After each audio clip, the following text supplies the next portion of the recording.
Aubrey McClendon had a relentless love of learning. He valued integrity and a strong work ethic. He possessed a heart for others and an incredible devotion to his community. Throughout his life, he had a passion to create a city where children wanted to grow up and stay to start their own families. You know, he wanted Oklahoma City to be a place that we could go away to study, but then come back to live here someday, or go away to work for a little bit, but then ultimately come back and raise our families here. So I think at Duke is kind of what started my dad's interest in mentoring and volunteering, and so he worked both with the Boys and Girls Club and with Big Brother and Big Sister. And so I think more than anything what that kind of taught him was really kind of tremendous impact you can have on a young person when you become involved in their life and create a positive example. And so I think it was just an early lesson for him as to the value of that. I think one kind of meaningful example of how much of an impact that had on my dad is the fact that the little brother he had at Duke is a gentleman named Terry Suggs, and really up until the end of my father's life, he and Terry had a very, very close relationship. And it's really touching to hear Terry talk about how much he appreciated and loved my father. While Terry was the person Aubrey mentored the longest, he was not the only one. During the summer, more than 100 young people would work at the Arcadia Tree Farm. Every summer there were 100 to 120 high school youth that were able to get jobs and experience, and he always made a big deal about wanting people to try and succeed there.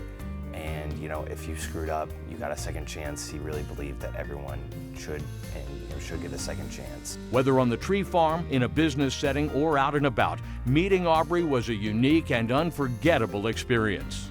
I first met Aubrey McClendon when I was working on some gardens on May Avenue in Wilshire, early one Sunday morning. He drove by, no cars on the street. He pulled over and said, "Hi, Charlie, I'm Aubrey. Listen, if I help you with these flowers, we can get it done twice as fast." And that's the way Aubrey was, always ready to help. So I go, we're sitting in the cafeteria, we're having a conversation, and Aubrey comes, I see him kind of walking in the building and walking toward me. And for those of you who know Aubrey, his hands were going all over the place, he was phone, his hair was, crazy wild. It was Aubrey. And so one night, about after 11:30, the phone rings, and I almost didn't answer it because I thought it was my husband. Once again, wondering why I hadn't come home. But I did answer it, and this voice said, "Mrs. Belt?" And I said, "Yes." And he said, "This is Aubrey McClendon." And I said, "Yes, Aubrey, what can I do for you?" And he said, "I think that we work more than anybody else on Western." And I said, "I know we do." And he said, "I've noticed that you park on the grand side.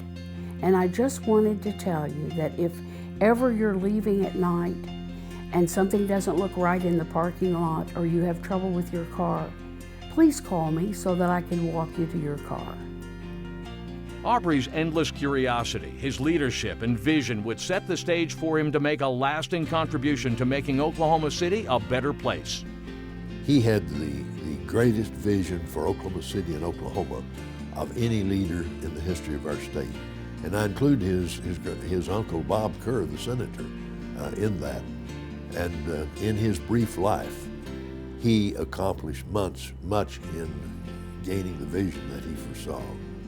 The entire McClendon family was committed to the Boys and Girls Club. Will and Jack were summer volunteers there.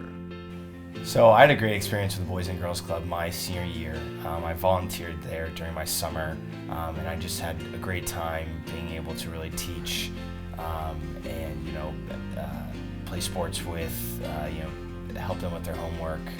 Our Boys and Girls Club started in 1995 in a little tiny building in Memorial Park at 36th and Western. Aubrey and Katie and their family have been involved in that organization since its very beginning. He often talked to us annually about our responsibility, our individual responsibility to take care of others in our community.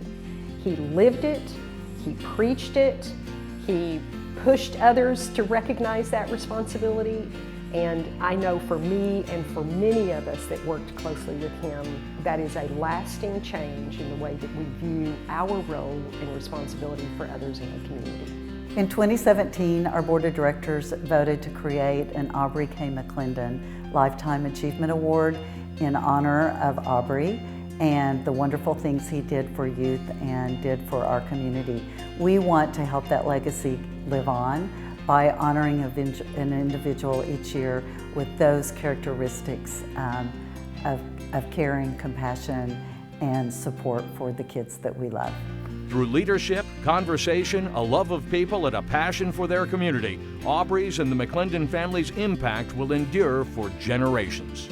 I think to adequately honor Aubrey's legacy, you would have to say that your boys and girls will be concerned about everybody around them, hoping that every child has an opportunity, an equal opportunity to become all he or she might be, and that they lived a life that allowed them to become that opportunity. Aubrey was so generous, so caring, so giving,